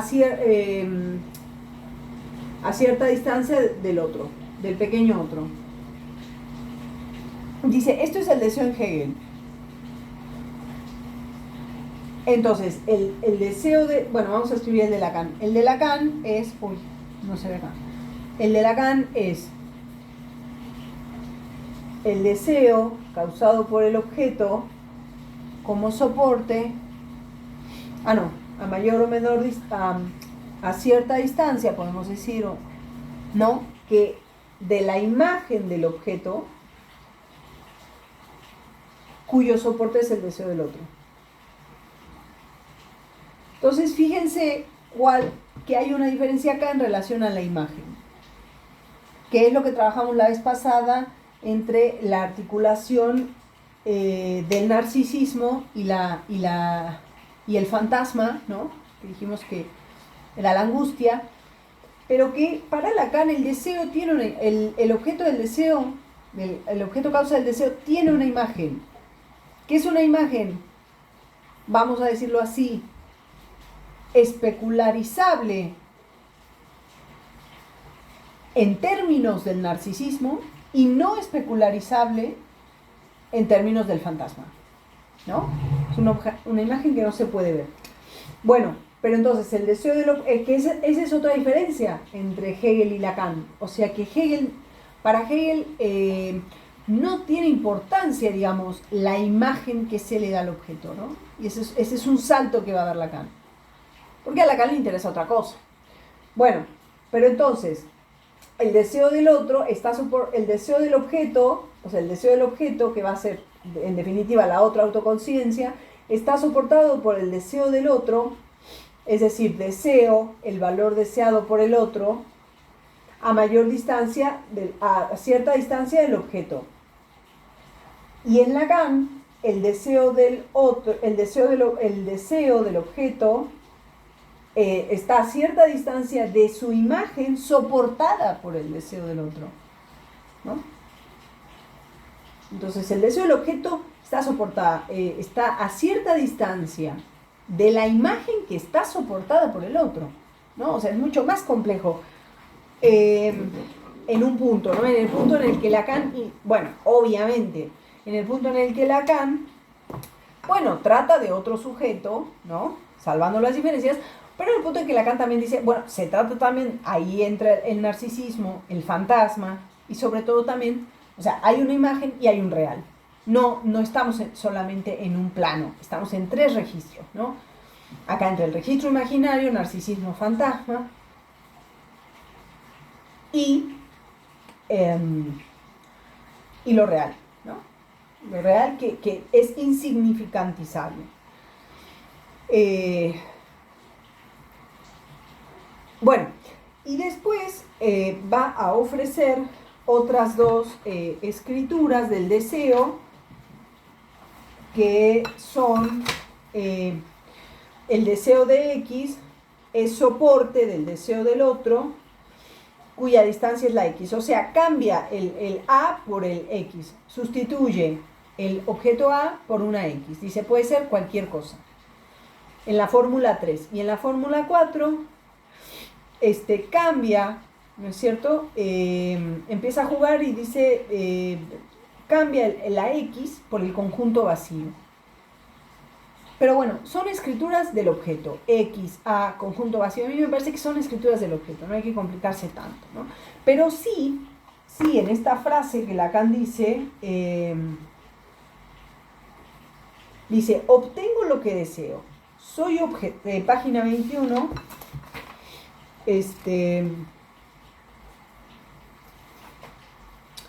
dice, página 21, obtengo lo que deseo, soy objeto. Y no puedo soportarme como objeto, ¿no? Ese es el fantasma. Soy objeto, pero no me puedo soportar como objeto. Causa del deseo del otro. No, dice, o sea, Lacan va a decir, eso es un imposible. Estar en ese lugar es imposible. O sea, a eso apunta un análisis. Pero es imposible. Es decir, partimos de un imposible. Entonces, obtengo lo que deseo. Soy objeto y no puedo soportarme como objeto. No puedo soportarme reconocido en el modo, el único modo de reconocimiento que pueda yo obtener. Es preciso, por lo tanto, a toda costa que se zanje entre nuestras 2 conciencias. Tal es la suerte del deseo en Hegel, dice Lacan. O sea, esto ya es una lectura lacaniana de lo que dice Hegel, ¿no? O sea, acá Lacan está jugando. Yo por eso les expliqué la teoría hegeliana, la teoría lacaniana, y después entonces podemos empezar a jugar. Pero si no, no se entiende nada. Entonces acá le está jodiendo y está diciendo, como yo no me puedo reconocer, eso es lacaniano. Y después mete el tema de Hegel de las 2 conciencias, pero para hacer una broma de lo suyo, ¿se entiende? Dice, como yo no me puedo reconocer como objeto, causa del deseo del otro, porque es una imposibilidad a la que uno apunta en un análisis, lo que obtengo son 2 conciencias, ¿no? Entonces ahí es como que saca el tema de las 2 conciencias para decir esto, ¿no? O sea, hay algo imposible. Y dice, tal es la suerte del deseo en Hegel. Mentira, no es la suerte del deseo en Hegel, Hegel habla de otra cosa. Entonces, o sea, sí hay 2 conciencias, pero no porque un sujeto no se pueda soportar como objeto, ¿se entiende? Eso es lacaniano. Bueno, y después Lacan dice, la verdad de la fórmula hegeliana, Kierkegaard la da, pero eso también, digamos, o sea, Hegel dice, hay un momento de mucha angustia, o sea, en el momento en el que yo pongo mi vida a jugar, ¿no? En la dialéctica del amo y el esclavo, es un momento de muchísima angustia, o sea, no es sin angustia todo esto del deseo. Bueno, pero a lo que quería llegar es una frase más adelante.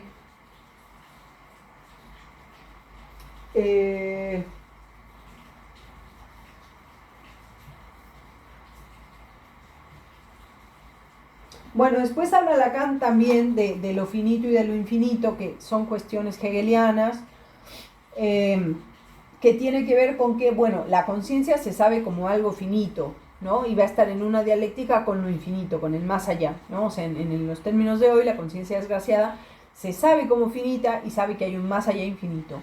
Después habla Hegel del infinito negativo, pero eso ya es ciencia de la lógica. Bueno, son otras cosas que hoy no nos interesan, porque me interesa llegar, digamos, al punto de en la frase final, y luego voy a desarrollar en la estructura, cómo Lacan plantea ahí la constitución, ¿no? Del sujeto, la estructura subjetiva. Pero dice, último párrafo de la clase. No les dejaré esto como adivinanza. Si esto fuera decible, ¿qué es lo que yo diría por medio de esto, ¿no? Entonces está hablando del deseo y del objeto. Yo digo al otro que, deseándolo, sin saberlo, ¿no? Fíjense de nuevo, sin saberlo. El deseo de Hegel es un deseo que se sabe.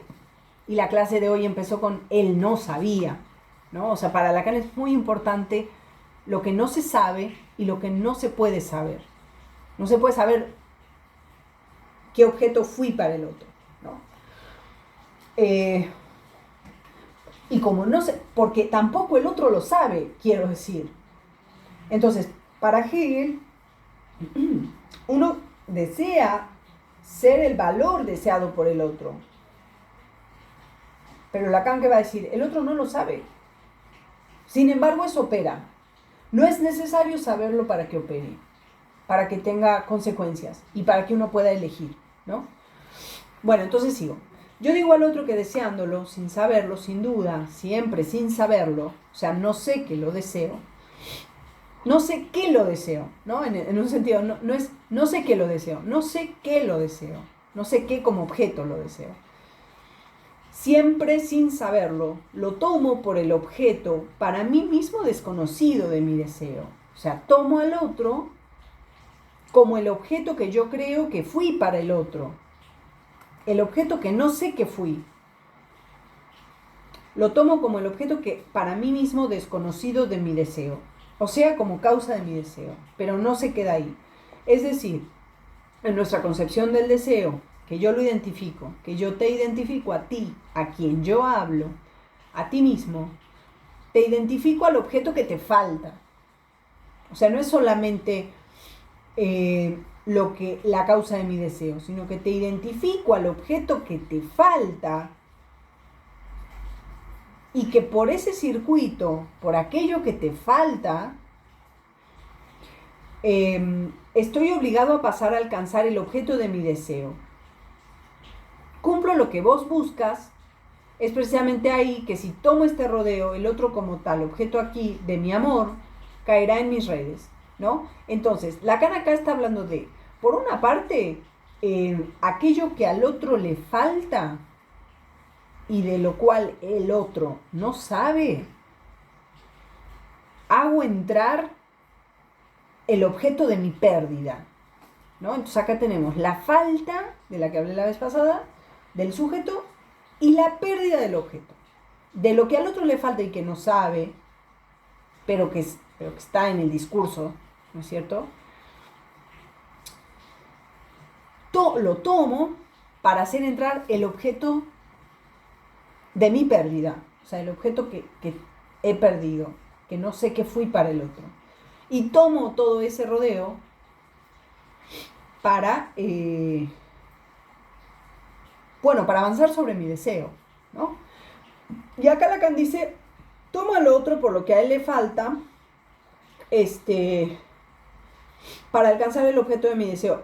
Cumplo para él lo que él busca. Esto es mentira, esto no se puede. O sea, uno no puede decir al otro le falta esto y yo lo voy a hacer, o yo se lo voy a dar. Eso es neurosis, ¿no? Pero Lacan juega acá y dice, tomo ese rodeo y caeré en mis redes, ¿no? O sea, como que un neurótico dice, o por ejemplo, ¿no? Pasa mucho en la neurosis obsesiva que se enamora y dice, y entonces empieza a escuchar, ¿no? Al partener, que en general se trata de una histeria, entonces empieza a escuchar al partener lo que le falta y entonces el obsesivo se pone a cumplir lo que le falta, ¿no? Entonces cree que así va a atrapar a su amor y va a caer en sus redes, ¿no? Es muy de neurosis obsesiva. El tema es que después se le vuelve un tormento, ¿no? Y después te dice, ya no la soporto, me pide todo. Cuando en realidad quizás nunca le pidió nada, ¿no? Bueno, quién sabe.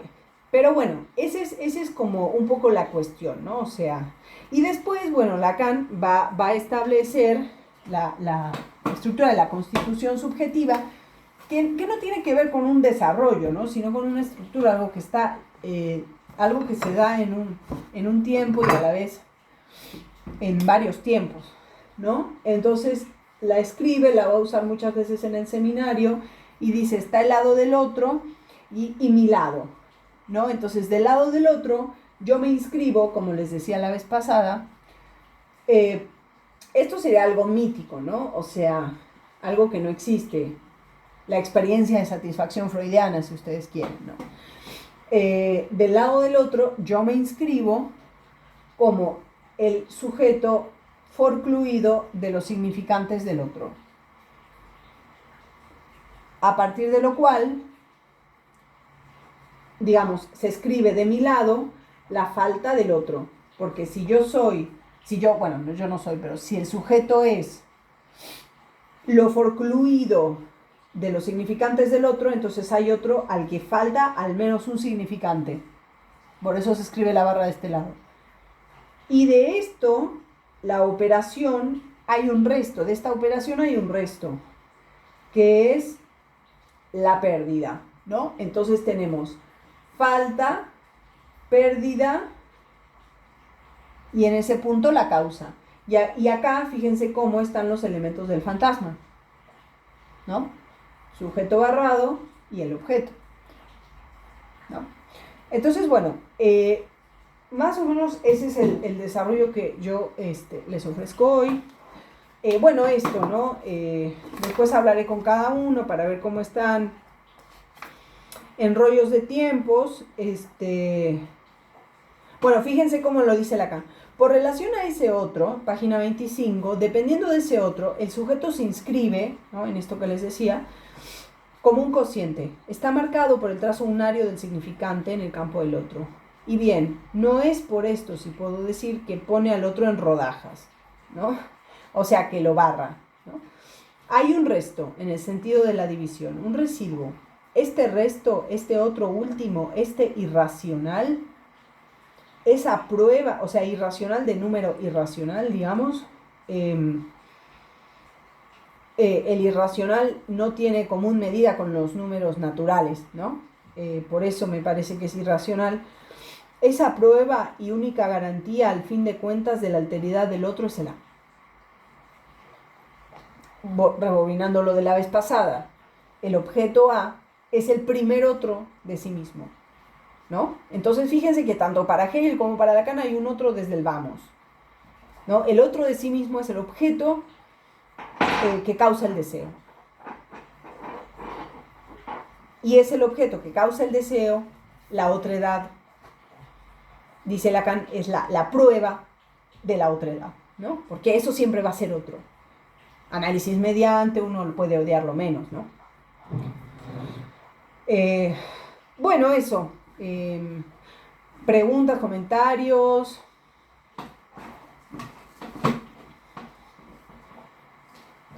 Muy bueno, Ana.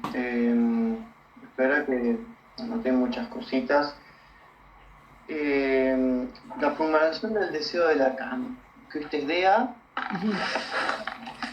Sí. el simbolito sería de más, si no me equivoco, mayor, el Pac-Man hacia derecha, distancia, dos puntitos A, dos puntitos de A, ¿no? Sí, los dos puntitos se ven como soporte de.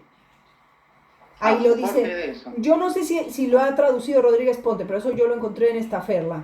Que los dos puntos se leen soporte de, por eso lo dije. La imagen del objeto es el soporte del deseo del otro. ¿Se trabó? ¿Qué pasó? Sí, gracias, hablado de soporte. El soporte. Sí. Ana, ahí estás. Sí. Decía, dos puntitos es el soporte. Sí. ¿Está bien? El símbolo más, que supongo que no es eso. el símbolo, hay un elemento mayor que el otro. Sí, un elemento Está como mayor o distancia se puede poner. distante. Yo lo leería como Es raro. distancia. Lacan no dice nada, a mí se me ocurre leerlo como distancia. Ah, no sabemos qué es. Está ahí, No. bueno. Está bien, por eso tengo claro lo que significa. Y tengo otra cosa, a ver, ¿dónde la tengo? Ah, vos decís que esta lógica que planteás, faltamos el objeto, pero no puedo tomarlo como objeto, hay esta división, hay dos sujetos a la vez, ¿no? Y me decís que esto es imposible, ¿no? ¿Es imposible en qué campo, en qué lógica? Porque En en la realidad, lógica de las neurosis. la lógica es neurosis. Ah, perfecto. Eso me queda Exactamente. clarísimo. Ujú. Listo. O sea, Sospechaba en eso, pero tanto, o queda. sea, la neurosis es la imposibilidad, digamos, si tuviéramos que definir la neurosis, podríamos decir, la neurosis es la imposibilidad de soportarme como causa del deseo del otro. Ahora, no es que uno sale de las neurosis, se cura de ser de la neurosis, ¿no? Sino que, bueno, hay momentos en los que uno, bueno, un poco sale de eso, ¿no? ¿No? Se habilita a encontrarse con el otro la causa del deseo. ¿Me repetís esa imposibilidad? Disculpame. Sí. Imposibilidad de estar en el lugar del objeto causa del deseo del otro. Mm, ok, está bien. Ese es el imposible que aparece en la neurosis, pero que se repite, es imposible. Una otra vez como en la carta robada. Exactamente, pero que en ese imposible hay una, digamos, hay una apertura, análisis mediante, a la contingencia, ¿no? O sea, Lacan dice, uno puede pasar de la imposibilidad a la contingencia. La contingencia es un momento,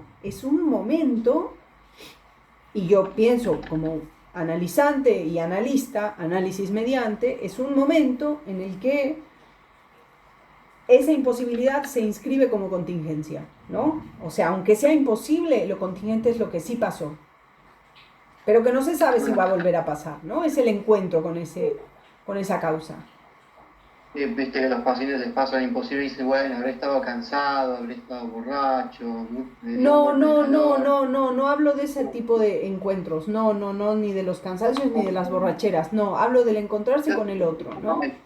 Fíjate que borran lo contingente, ¿entiendes? No, que borran, que no, que escriben lo imposible como contingente. Ah, se escribe Por, lo contingente. claro, como por ejemplo un momento del acto, ¿no? Un punto en el Ah, que alguien se encuentra con la satisfacción o alguien un punto en el que alguien puede, un sujeto puede ubicarse en el objeto causa del deseo, por ejemplo. Eso puede pasar. aprendo estructura, claro, está bien. O sea, que sea imposible, por eso dije, partimos de un imposible, que sea imposible no implica que no va a pasar, implica que se puede escribir como contingente, análisis mediante. Perfecto, perfecto. Ah, ahora no entiendo, claro, no entendía Ok. por esta cuestión. Bueno, Natalia, ¿te haces una pregunta? Porque estoy tomando todo. No, ¿sabes? Con esto último se me estaba ocurriendo esto de que la histeria está como en base de, como si fuera algo de base en todas las neurosis, en parte, no sé, estaba Sí, pensando en sí, relación a sí, eso. definitivamente. O sea, digamos, incluso Lacan en el seminario del reverso del psicoanálisis va a decir que es preciso histerizar el discurso, ¿no? Para que empiece un análisis. Claro, sí, y Freud también lo dice, ¿no? O sea, no lo dice así, pero dice hay una base histérica en toda neurosis, ¿no? ¿Qué es esto? La imposibilidad de estar en el centro de un deseo, en términos freudianos, ¿no? Ujú. Mm, está bien. El sujeto barrado, yo escribí en una boludez, por ahí estoy equivocado, escribí como, entre paréntesis, sujeto y sujeto primo, que sería A, ¿no? Ujú. Pero cambias el I y pones el romboide y es fantasma. O escribí cualquier cosa. A ver, ¿cómo sería? Sujeto barrado. Sujeto barrado, igual, no podemos usar el igual, pero bueno, vamos a usarlo en el momento. Entre paréntesis, sujeto y sujeto primo, cuando se hace la autoconciencia, cuando se revisa, ¿no? Bueno, eso Se podría ser un elimina. modo de escribir, sí, en términos hegelianos, claro, claro. Lacan usa romboide y no sé si tiene una definición Sí, deseo de. trabajar. El rombo, el losange es deseo de. Así lo define en causalidad psíquica. Deseo de. Perfecto. Ahora, no es posible, o sea, sí es, me parece que es aceptable, digamos, pensar S' si hablamos de la autoconciencia, ¿no? Si hablamos de la autoconciencia es S', sin barrar. Pero si hablamos de Lacan, tenemos que escribir objeto A. Sí, perfecto. Yo escribí así antes que digas que es el objeto A, por eso. Luego me di cuenta, es el A. Pero supongo que no es sí, porque esto es Lacan. Claro, y de hecho para Hegel también va a ser un objeto, por eso es un objeto, o sea, Hegel lo nombra en términos de objeto. Lo que pasa es que en este capítulo en particular, ese objeto se vuelve otra autoconciencia, ¿no? Entonces es eso también una diferencia en Lacan, porque no va a haber otro sujeto, o sea, no hay intersubjetividad, no hay dos sujetos. Claro, es imposible que haya dos sujetos. Para Lacan. Entonces hay un objeto de deseo. Para Lacan en un marco psicoanalítico, ¿no? Acá en un marco psicoanalítico no hay dos sujetos. No, Okay. se trata de un sujeto y de un otro, del otro de ese sujeto. Y de un objeto, del objeto que fue para el otro, ¿no? O sea, no hay encuentro de inconscientes, digamos, como dirían algunos. Claro. ¿Qué piensas, Natalia? Y cuando se habla del amo y el siervo, ahí se podría pensar en una cuestión en relación a la diferencia entre el yo y el sujeto. Sí, yo creo que sí. De hecho es algo que no dije. O sea, al final del capítulo de la autoconciencia, el amo y el siervo van a devenir dentro de sí en el pensamiento. O sea, se van a volver uno en el pensamiento. Es decir, el amo, ¿no es cierto? El amo como aquel que... o sea, el problema del amo y del siervo se interiorizan en el pensamiento, en la libertad, ¿no es cierto? En el que se cree libre, y la esclavitud, ¿no? Y si lo leemos en términos psicoanalíticos, uno podría decir el amo, que el sujeto se autoriza a ser cuando, ¿no es cierto? Porque siempre hay un amo en todo fantasma, siempre hay un amo gozador. Y el siervo, que es la humillación que se vive y la vergüenza que se vive por portar ese fantasma, ¿no? Así que sí, definitivamente.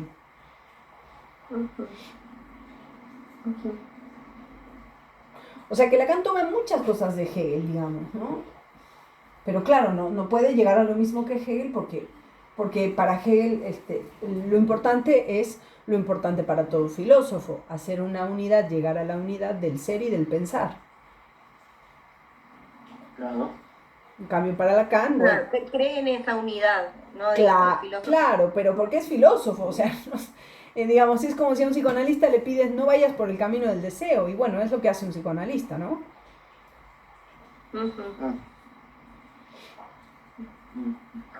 Muy bien. Bien. Claro, si el deseo parece estos fenómenos, está bien. Desdoblamiento, cuando somos eso, estamos hablando, por ejemplo, cuando se hace una banda de bohemios. Estamos hablando de ese... Pues sí, se puede pensar así el desdoblamiento, y de hecho Lacan habla del desdoblamiento posteriormente, ¿no? Del desdoblamiento femenino, entre el objeto, entre la lógica fálica y lo femenino, ¿no? Lo que va más allá del falo.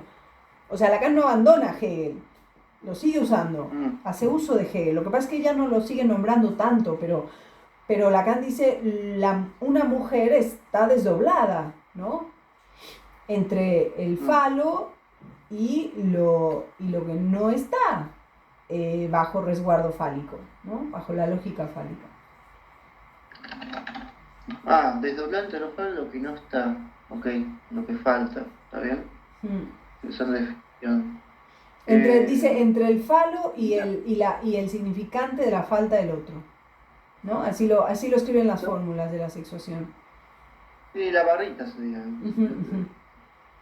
L.A. Barrada, Seminario 20.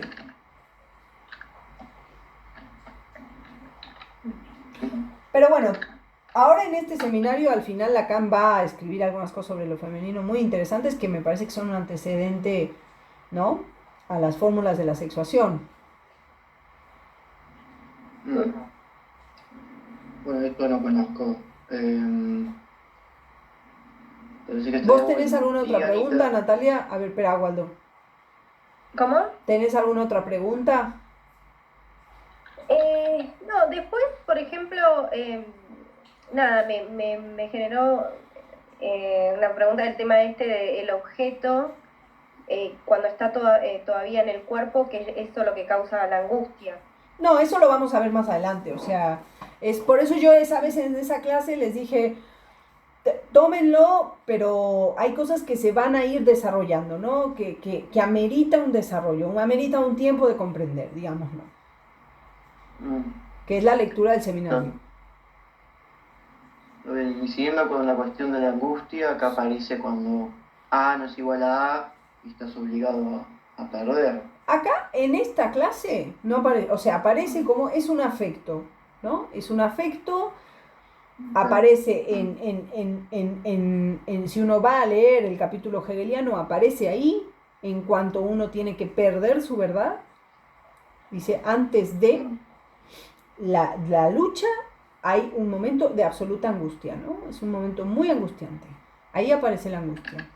Dice, esa es la verdad del deseo hegeliano, o sea que la angustia es la verdad del deseo, de quien se anima a perder Sí. su verdad, ¿no? De pasar lo interior a lo exterior y lo exterior a lo interior. Así aparece, a mi modo de ver, la angustia. Claro, ¿no? Bueno, podríamos llamarlo ese movimiento de interior a exterior, exterior a interior. Claro. No sé si desde el movimiento, pero es un movimiento. Es un movimiento. Es un movimiento. Y en términos lógicos sería ese movimiento, perfecto. Claro. Sí, claro. Claro, diseñaba un montón de principios. Bueno. Yeah. Bueno, puedo molestarte un montón de tiempo, pero Sí. Bueno. Yo tengo ahí, voy uniendo. No, de a poco. O sea, sí. por eso hace falta tiempo, digamos. Y sobre todo, bueno, el tema de, me parece, cada 2 semanas la frecuencia, ¿no? Para que vayan decantando algunas cosas, a lo mejor uno las va escuchando cuando trabaja, ¿no? Sí, es decir. Sí, así que bueno. Bueno, pues dejamos por hoy y bueno, seguimos en 2 semanas con la clase 3. Dale, hermano. Chao, chao. Nos vemos, buena clase. Gracias, chao.